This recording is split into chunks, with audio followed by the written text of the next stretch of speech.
Hi, my name's Phil. I like talking about politics, and in this video, I like to discuss the reports of more job shortages in parts of our economy where they're going to be keenly felt this summer.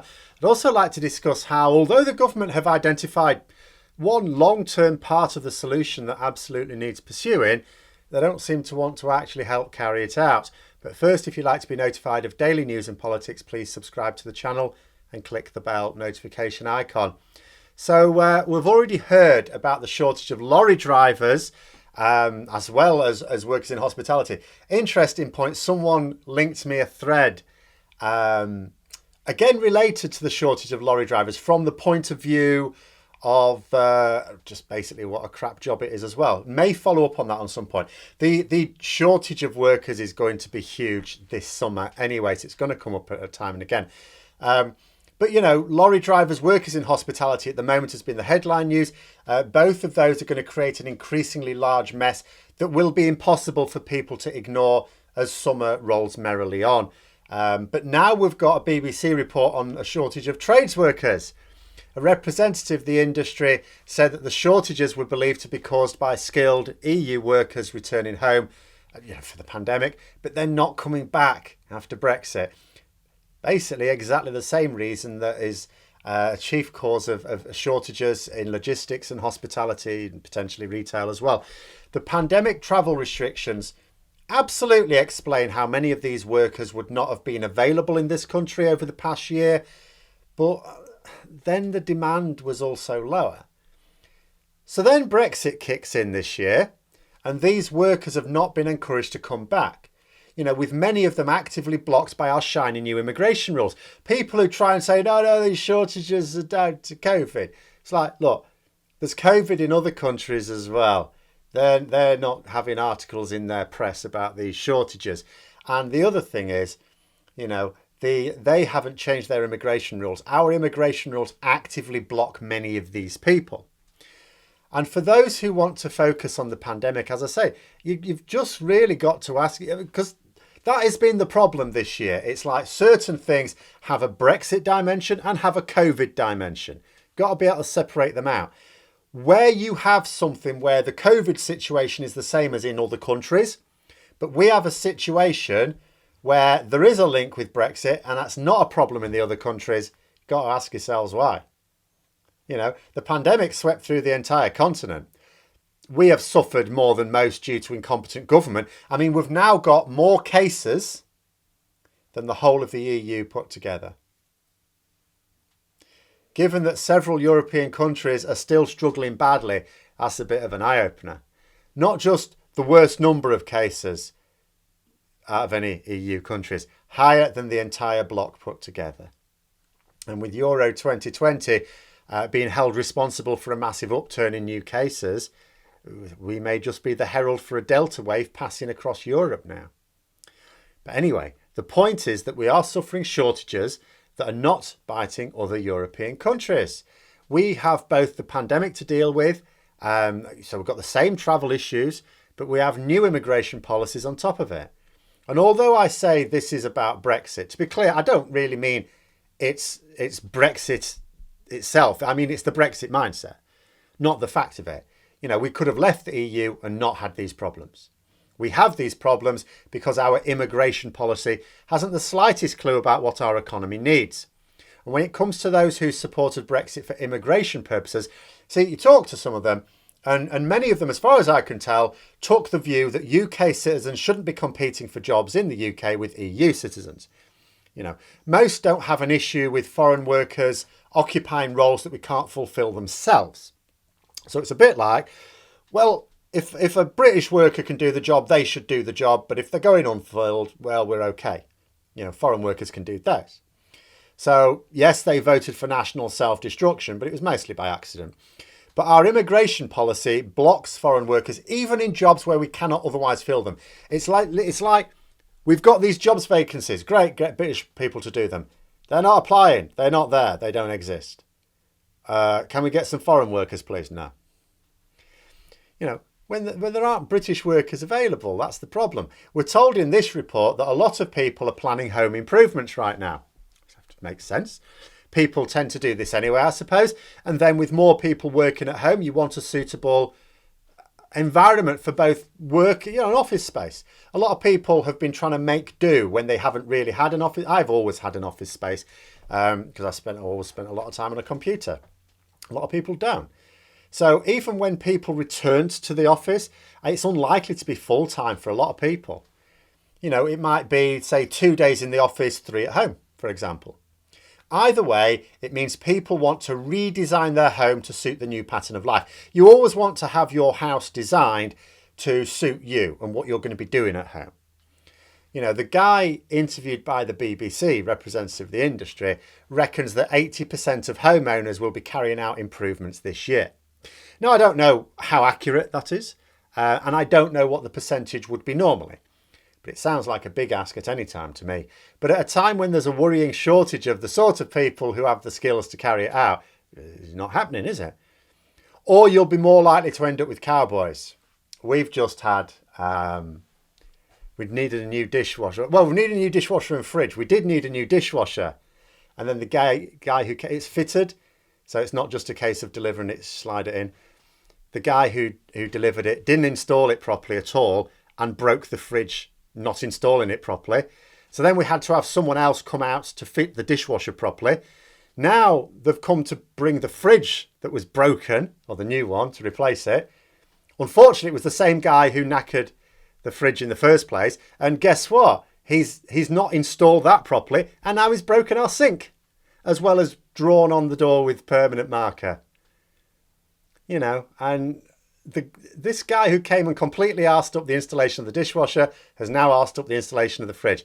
My partner's doing a nut in having to complain to the company again, and insisting they send someone competent to put his mess right again. And that'll mean a significant delay. Because if you suffer a serious skills shortage in an area, you've basically got 2 choices, haven't you?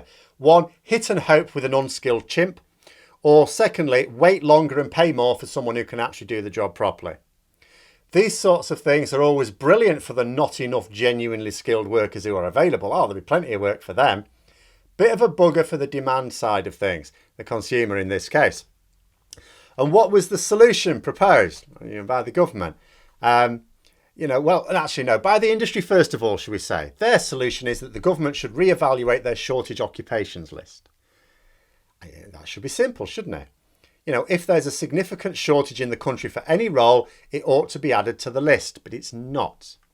That's not how Priti Patel is organising it. Even like I said before, for most of the people who voted for Brexit on immigration issues, it was like, just don't have EU workers competing for British jobs.